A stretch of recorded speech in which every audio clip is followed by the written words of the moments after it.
학습 목표. 첫 번째, 소방관이 쓰는 장비와 차를 살펴보아요. 두 번째, 119에 신고하는 방법을 알아보아요. 세 번째, 우리 동네 소방관을 만나 알게 된 내용과 느낀 점을 정리해 보아요.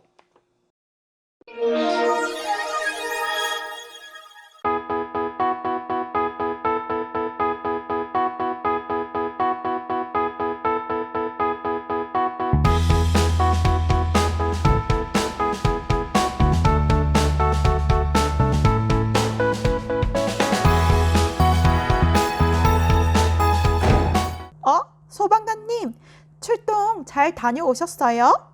네, 오시참 학생. 지금까지 내용들 복습 잘 하고 있었나요? 당연하죠. 지난 시간에는 총 4가지에 대해서 배웠었는데요.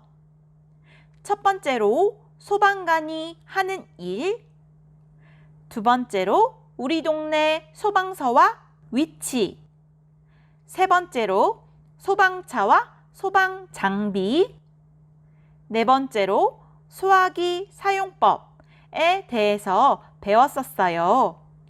구체적으로 정리해보면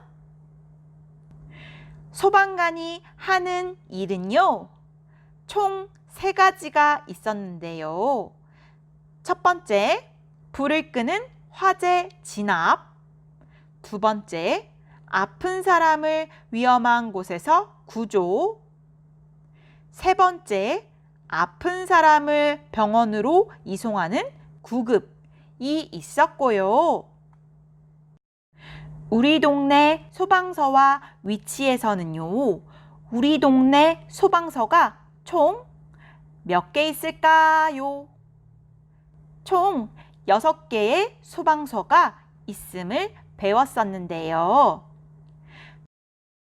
첫 번째로 오산소방서, 두 번째로 세교 119 안전센터, 세 번째로 119 구급대가 한 건물에 있었고요. 네 번째로 청학 119 안전센터, 다섯 번째로 원동 119 안전센터, 여섯 번째로 119 구조대,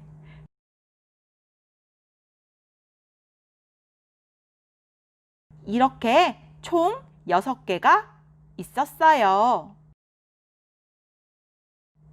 소방차와 소방장비에서는요, 첫 번째로 소방차를 살펴보았고요.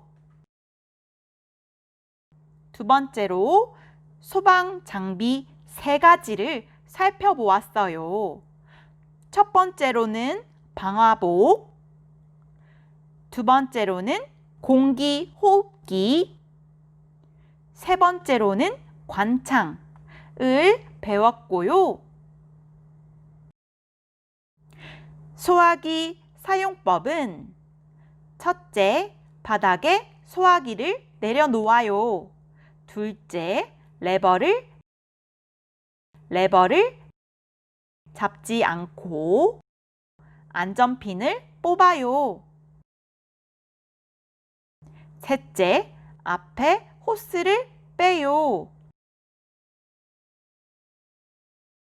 넷째, 호스를 불이 난 곳을 향하고 바람을 등진 상태에서 골고루 뿌려요. 하지만 불이 났을 때 아직 어린 우리 친구들은 소화기로 직접 불을 끄지 말고 불이야를 외치며 대피해야 해요. 끝! 좋아요. 자, 그럼 제가 방금 전 타고 출동 다녀온 차는 무슨 차일까요? 삐용 구급차요. 맞아요. 구급차죠. 그럼 구급차 안에는 누가 타고 있을까요? 소방관님들이랑 아픈 사람이 타고 계시겠지요. 맞아요. 삐용삐용 하면서 구급차가 지나갈 때 이 구급차 안에는 몸이 굉장히 아픈 사람이 병원에 가는 중이에요. 그럼 이 구급차가 삐용삐용 하면서 지나갈 때 우리는 어떻게 해야 할까요? 몸이 엄청 아픈 사람을 위해서 우리는 구급차가 먼저 지나갈 수 있도록 양보를 해줘야 해요. 맞아요. 우리 오시참 학생 참 잘 알고 있네요.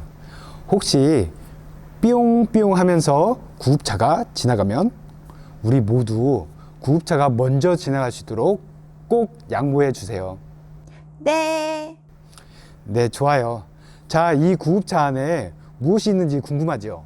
네. 그럼 특별히 우리 착한 오산 초등학교 친구들을 위해 제가 보여드릴게요.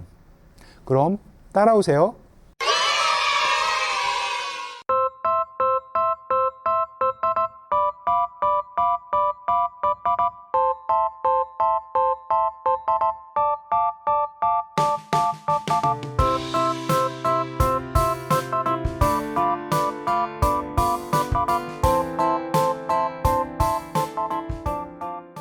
이렇게 구급차 내부는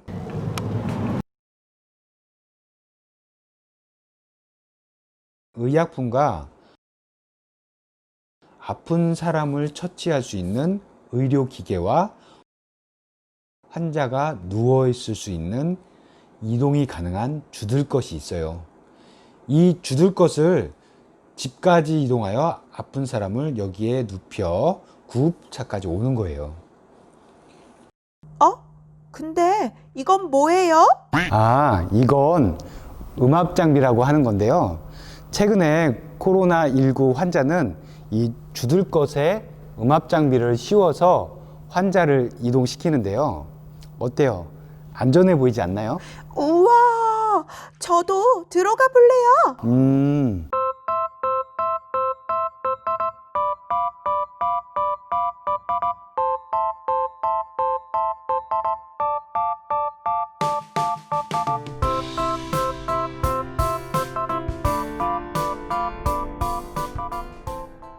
그런데 누군가 아파서 일어나지 못하면 어떻게 해야 할까요? 이럴 때 여러분은 119에 신고해서 구급차를 요청해야 돼요. 저 한 번도 119 신고 안 해봤는데 어떻게 해요? 걱정하지 마세요. 제가 알려드릴게요.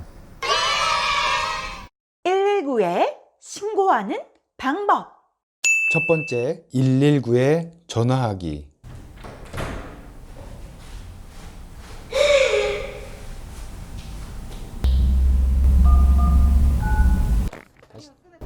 네, 119입니다. 무엇을 도와드릴까요?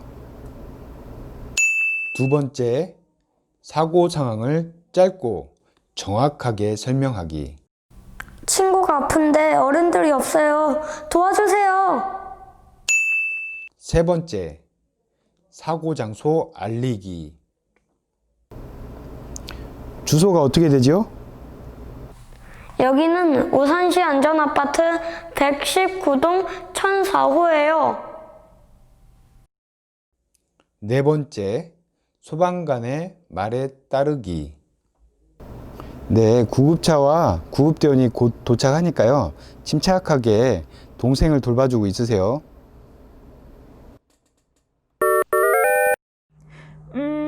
그럼 저 시참이와 함께 올바른 119 신고 방법을 다시 한 번 더 정리해 볼까요?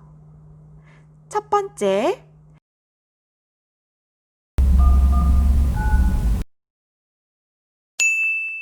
119에 전화하기. 두 번째, 친구가 아픈데 어른들이 없어요. 도와주세요. 사고 상황을 짧고 정확하게 설명하기. 세 번째, 주소가 어떻게 되죠? 여기는 오산시 안전아파트 119동 1004호예요. 사고 장소 알리기. 마지막 네 번째, 네, 구급차와 구급대원이 곧 도착하니까요. 침착하게 동생을 돌봐주고 있으세요. 소방관의 말에 따르기. 그럼 올바른 119 신고 방법을 다시 한 번 더 정리해 볼까요? 첫 번째, 119에 전화하기. 두 번째, 사고 상황을 짧고 정확하게 설명하기. 세 번째, 사고 장소 알리기.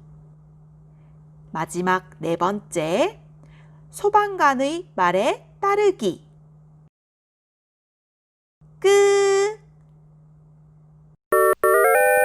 우와, 지금까지 소방서 탐방을 도와주셔서 감사합니다. 소방관님들은 우리들의 멋진 안전 지킴이시네요. 저희도 고생하시는 소방관님을 생각해 장난 전화나 불장난 등을 하지 않아야겠습니다. 감사합니다, 소방관님. 보너스 영상. 소방관님께 드리는 질문 몇 가지. 소방차는 왜 빨간색일까요? 모든 소방차의 색이 빨간색인 이유는 무엇일까요? 첫 번째, 소방관님들은 빨간색을 좋아해서. 두 번째, 길을 안 비켜주는 사람들에게 겁을 주려고. 세 번째, 빨간색이 가장 눈에 잘 띄어서.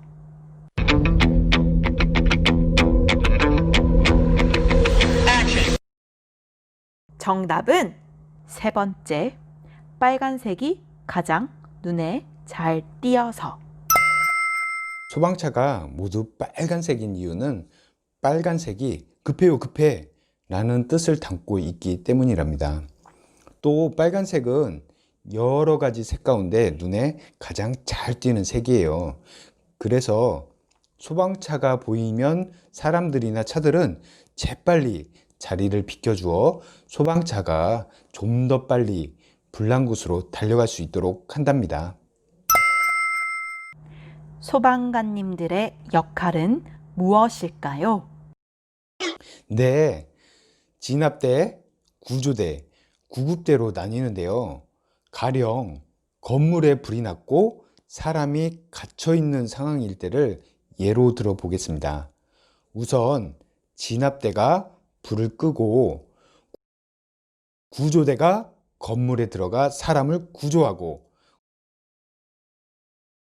구급대는 구조된 사람을 현장에서 응급처치 후 병원으로 이송하지요.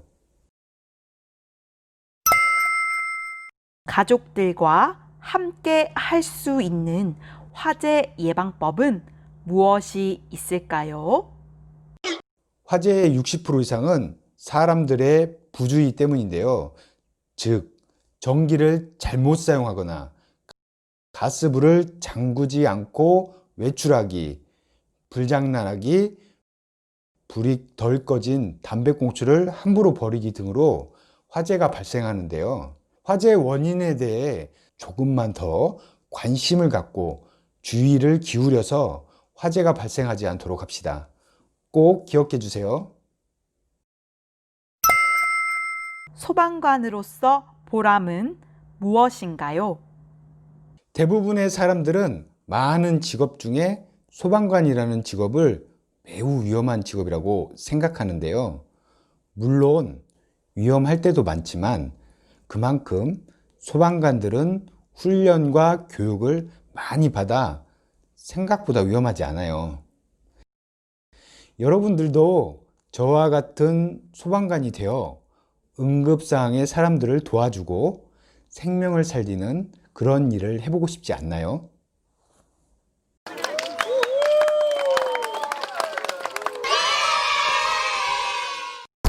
오산의 초등학교 친구들, 오산에는 오산소방서 소방관들이 여러분의 안전을 늘 지키고 있으니 밝고 건강하게 지내세요. 파이팅! 지금까지 오산소방서 소방관 황인호였습니다. 안전하게 생활하세요. 안전!